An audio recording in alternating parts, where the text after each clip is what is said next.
자, 이번 비디오에서는 배치 정규화, 배치 노멀라이제이션이라는 이러한 기술에 대해서 한번 공부해 보도록 하겠습니다. 우선 설명을 먼저 드리고 다음 섹션에서는 그 과정을 임플리멘트 하는 걸 설명드리겠습니다.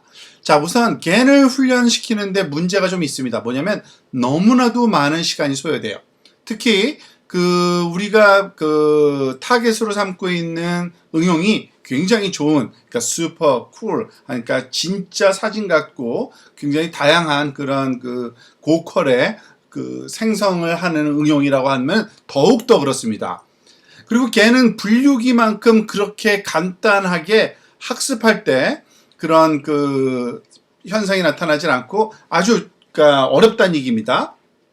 또한 생성기하고 판별기의 기술이 우리 예상처럼 항상 이렇게 나란히 가지를 못해요. 정렬되지를 못한. 그래서 이런 여러 가지 문제가 있어서 겐을 안정되게 훈련을 시키되 속도를 높이는 모든 트릭이 강구되고 있다고 보시면 됩니다.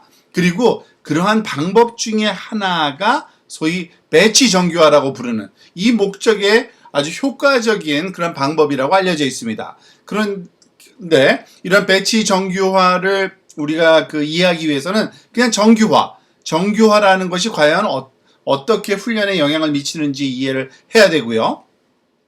또 하나, 내부 공변량 이동이라는 게 있습니다. Internal Covariate Shift라고 하는 건데 그게 뭘 의미하고 왜 발생하는지도 좀 설명을 좀 드리도록 하겠습니다. 그리고 마지막에는 이 배치 정규화가 신경망에서 훈련 속도를 높이고 안정화하는 이유에 대한 직관을 또 우리가 한번 살펴보도록 하겠습니다. 자, 우선 서로 다른 분포라는 그러한 내용의 섹션을 한번 살펴보겠는데요.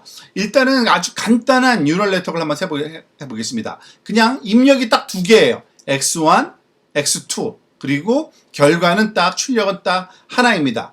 그리고 이 X1은 크기, 어떤 고양이인데요. 지금 고양이의 사이즈를 얘기한다고 생각하고요. 그리고 그러니까 X2는 고양이의 색깔, 소위 털 색깔이라고 한번 생각을 해봅시다. 그 두 가지만 가지고서 캣인지 아닌지를 구분하는 그러한 신경망을 학습한다고 봅시다. 당연히 여기에 W1과 W2라는 가중치가 구해져야겠죠. 자, 그런데 이 데이터 세트에 우리가 학습을 시킬 때 분포를 좀 고려를 해야 됩니다. 무슨 말이냐면 크기에 대한 정보가 다양할 거고요. 색깔에 대한 정보도 다양합니다. 그렇지만은 랜덤하진 않을 거예요. 그래서 지금 여기 보면은 크기에 관한, 사이즈에 관한 그러한 정보, 고양이 크기가 보통은 한 요 정도라고 보는 겁니다. 요 정도. 요거를 조금 크고 사이즈인데요. 요 정도의 크기를 갖고요. 물론 그 정도 크기를 갖는 고양이가 제일 많으니까 이 분포가 이 디스트리뷰션이 제일 높은 값을 갖고요. 그렇지만은 아주 작은 사이즈의 고양이, 아주 큰 사이즈의 고양이가 좀 존재할 수 있겠죠. 하지만 이렇게 보통 우리가 벨 쉐입, 보통 정상 노멀 디스트리뷰션이라고 그러죠. 이러한 분포 곡선을 갖고 있는 X1 데이터를 한번 생각해 볼 거고요. 또 하나, 털은 예를 들어서 4컬러는 조금 색깔의 진하기로만 봅시다. 그러니까 어두운 색, 이쪽이 다커고요. 이쪽이 라이터라고 한번 봅시다. 즉 밝은 색과 어두운 색 계열인데 지금 한쪽으로 몰려 있죠. 즉 이 컬러는 이 부분에 가장 많고 이런 컬러가 제일 많고 뭐 별로 그렇게 컬러가 변동이 없다고 생각을 하는 겁니다. 자, 이런 것을 한쪽으로 치우쳐 있는 분포를, 스큐된 분포를 갖는다고 한번 생각을 해보는 겁니다. 자, 그런데 이러한 분포가 하나는 정상 분포고요. 하나는 굉장히 밀집되어 있고 한쪽으로 치우쳐 있는 이러한 분포를 가지면 이 데이터로부터 신경망을 학습할 때 우리가 신경망 학습에 있어서 특히 학습 속도에 있어서 굉장히 큰 영향을 준다는 얘기입니다. 어떤 영향을 주는지 우리가 소위 비용 함수의 크기를 컨투어 맵으로 살펴보면 좀 더 이해가 쉽습니다. 즉 무슨 말이냐면 지금 오른쪽에 그림이 하나 있는데요. 이거는 비용 함수, 코스트 함수의 컨투어 맵입니다. 즉 이 컨투어 맵은 W1과 W2라는 값이 변함에 따라서 당연히 비용 값이 달라지기 때문에 이러한 컨투어 맵으로 그 코스트 함수를 표현할 수 있고요. 즉 여기가 미니멈 값인 거죠. 여기가 최소한도의 그 값이고요. 이 바깥으로 가면 갈수록 점점 코스트가 커지는 겁니다. 자, 그런데 이와 같이 분포가 기울어져 있는, 이렇게 틸티드 돼 있는, 그러한 한쪽으로 쭉 늘어져 있는, 즉 그러한 양상을 띠게 됩니다. 그 이유는 뭐냐면 이 입력되는 x1과 x2의 그 데이터 값의 분포가 정상적이지 않고 치우쳐 있게 되면은 이와 같이 기울어 있게 됩니다. 그리고 이와 같은 코스트 함수에서의 미니멈 값을 찾을 때 우리가 보통은 그 반복된 과정을 한다 그랬죠. 보통 그 정도 상식은 아는데, 즉 이 정도 위치에서 시작을 하면은 이 그 컨투어 맵의 수직된 방향으로 가다가 이렇게 거기서 또 수직된 방향을 왔다 갔다 하다 보면은 굉장히 여러 번 반복하는 수밖에 없는 그러한 양상을 띠게 됩니다. 그래서 굉장히 느리게 돼요. 그 학습하는 속도가. 그런데 때때로 어떠한 현상이 발생하냐면 코베리에이트 시프트라는 현상이 또 존재합니다. 이 코베리에이트 시프트는 뭐냐면 이 분포가 바뀔 수가 있습니다. 당연히 데이터 자체가 바뀐다기보다도 이 데이터가 계산하는 과정에서 바뀔 수가 있는데, 또는 데이터가 다른 데이터일 수도 있는 거죠. 그리고 데이터를 우리가 조금 변경을 해서 사용을 해도 되는데, 예를 들어서 그 x1 크기 사이즈의 데이터 분포는 그대로 놔두고요. x2 같은 경우에는 조금 그 색깔을 조금 밝게 이렇게, 그리고 그 분포를 좀 넓게 표현해서 이와 같이 데이터의 분포를 좀 변화시킬 수가 있겠죠. 원래는 이런 모양이었는데요. 자, 그렇게 되면은 어떤 현상이 발생할까요? 즉 코스트 함수의 컨투어의 모양이 또 바뀝니다. 즉 그 중심점 위치만 바뀌는, 위치도 여기였던 것이 이쪽으로 바뀔 뿐만 아니라 그 퍼진 정도, 그리고 그것이 스큐된, 그러니까 일그러진 정도가 차이가 나게 됩니다. 그게 바로 코베리에이트 시프트라고 보통 얘기를 합니다. 즉 우리가 이것에 대해서 이것을 어떻게 다뤄야 될지를 잘 이해하고 있어야 되는데, 즉 데이터, 입력 데이터의 분포가 바뀌면 코스트 함수의 미니멈 포인트와 코스트 함수를 찾아갈 때 사용하는 반복적 그 알고리즘의 스피드가 달라집니다. 즉 여기서는 거의 동그랗게 원형으로 되어 있기 때문에 어느 곳에서 하든지 빨리 수렴할 수 있는 그런 장점이 여기 나타나는 겁니다. 정확하게 한 번에 되지는 않겠지만요. 그러한 특징을 우리가 분포로부터, 그러니까 코베리에이트 시프트로부터 얻어낼 소위 예측할 수 있다고 보시면 되겠습니다. 자, 이번에는 그럼 정규화와 그 효과에 대해서 한번 살펴보도록 할까요? 정규화라고 하는 거는 우리가 입력 변수 정규화를 얘기하는 겁니다. 무슨 말이냐면 입력되는 그 소위 그 훈련 자료 특징값 x1과 x2라는 것이 있는데, 얘를 정규한다는 얘기는 뭐냐면요, x1 변수로 들어오는 값들의 평균은 0으로 만들어주고요, 표준 편차는 1로 만들어주는 겁니다. 그래서 정상적인 노멀 디스트리뷰션이 되도록 만들어주는 거예요.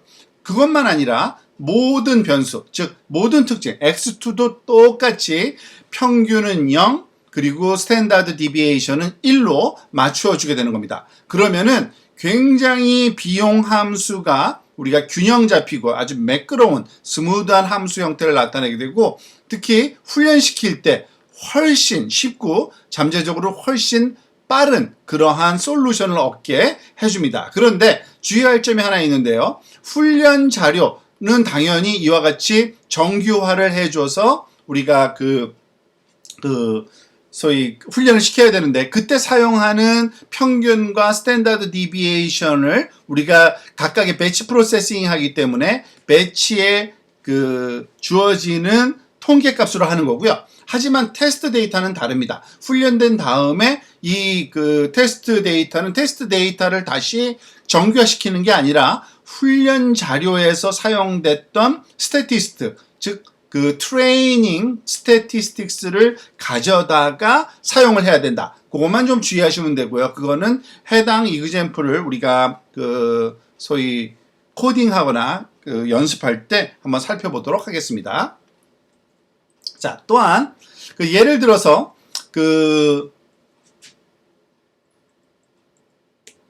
자, 이와 같이 정규화를 하면은 어떠한 장점이 있는지를 조금 여기 정리가 되어 있는 거예요. 즉, 코베리에이트 시프트를 우리가 많이 소위 감소시킬 수 있다는 얘기입니다. 이거는 뭐냐면, 아까 얘기한 대로 한쪽으로 치우친 분포가 다를 경우에는 소위 코스트 함수의 그러한 소위 모양이 서피스 맵이 굉장히 일그러져 있게 되는데 그와 같은 것은 코베리에이트 시프트 현상이라고 얘기를 했죠. 그런 코베리에이트 시프트 현상이 거의 없는 그러한 현상으로 코스트 함수를 우리가 이 정규화를 통해서 얻을 수 있다라고 보시면 되겠고요. 테스트 할 때는 당연히 훈련 때 사용한 그러한 스태티스틱스를 사용해야 된다. 그것만 좀 주의하시면 될 것 같습니다. 자, 이번에는 그럼 내부 공변량 이동이라는 개념에 대해서 한번 살펴보겠습니다. 내부 공변량 이동은 지금 이걸 번역한 건데요. Internal Covariate Shift, 공변량 이동은 이미 앞에서 설명을 했고요. Internal은 내부입니다. 그건 무슨 말이냐면 우리가 보통 네트워크를 이렇게 그냥 간단한 은닉층 두 개의 네트워크를 한번 생각해 봅시다. 사실은 우리가 공변량 이동 또는 코베리티 시프트를 얘기할 때 이 부분 입력된 데이터들의 분포가 노멀 디스트리뷰션이 아닐 때 그것에 그러한 소위 코베리티 시프트가 일어날 수 있다고 한 건데요. 인터널이라는 게 앞에 붙으면서 무슨 일이 생기는 거냐면 이 안쪽으로 들어간 이러한 노드에서의 각 층에서의 그러한 소위 데이터 값은 아무리 공분상, 그러니까 여기 어디죠? 입력값의 분포를 정상 분포를 바꿔놨다 하더라도 여기에서 W1이 곱해지고 W2가 곱해지고 액티베이션 함수까지 적용이 되기 때문에 변동이 있어서 그 분포에도 변동이 생기게 된다는 얘기입니다. 자, 그 얘기를 다시 한번 차근차근 한번 살펴보도록 할까요?